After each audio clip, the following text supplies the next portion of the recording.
From the Detroit Free Press, I'm Kayla Cockrell with today's Free Press Voice Briefing. It's Monday, April 24th, 2023.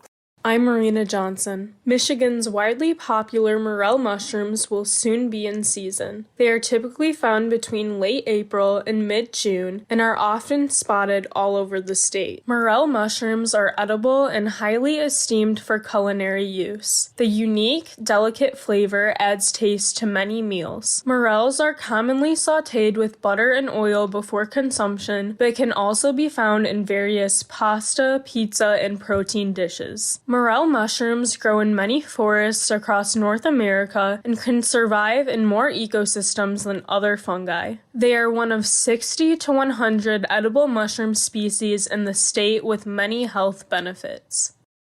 Celebrate underrepresented voices in the Asian American Pacific Islander community with the Freak Film Festival. Our first ever AAPI film series is completely free. Join us April 26th through the 30th for the Freak Film Festival's first annual free AAPI film series featuring stories and work from Asian American documentary filmmakers nationwide at the Detroit Historical Museum. For more information, go to freakfilmfestival.com.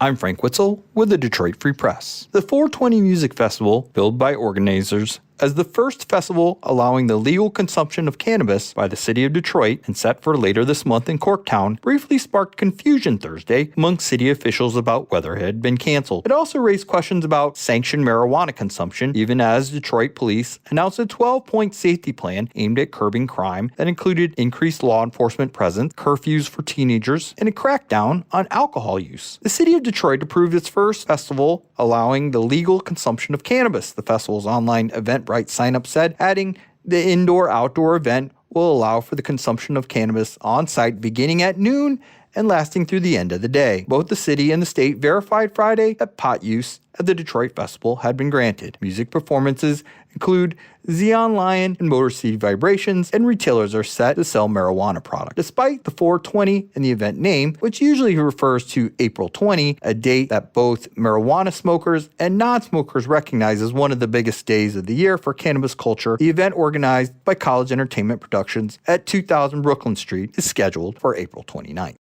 This is Detroit Free Press auto critic Mark Phelan. Lincoln's Nautilus midsize SUV will get a major infusion of luxury and technology when a new model goes on sale early next year. The 2024 Nautilus will feature 48 inches, 4 feet of continuous screens across its dashboard. Stretching from door to door, the screens will display speed, fuel, all the usual information, but also much more in a big, clear display. The driver can select whatever information they want from a touch screen mounted within easy reach on the center stack. The new Nautilus will also feature a scent dispenser with 3 tailored fragrances and accent lights embedded behind interior trim. The SUV rides on a new platform, and there will be gasoline-powered and hybrid models, but no plug-in hybrid. News of the 2024 Nautilus came as a surprise. It had been expected Lincoln would drop the popular model while the Canadian factory that currently builds it converts to electric vehicles. But the 2024 Nautilus will come from China.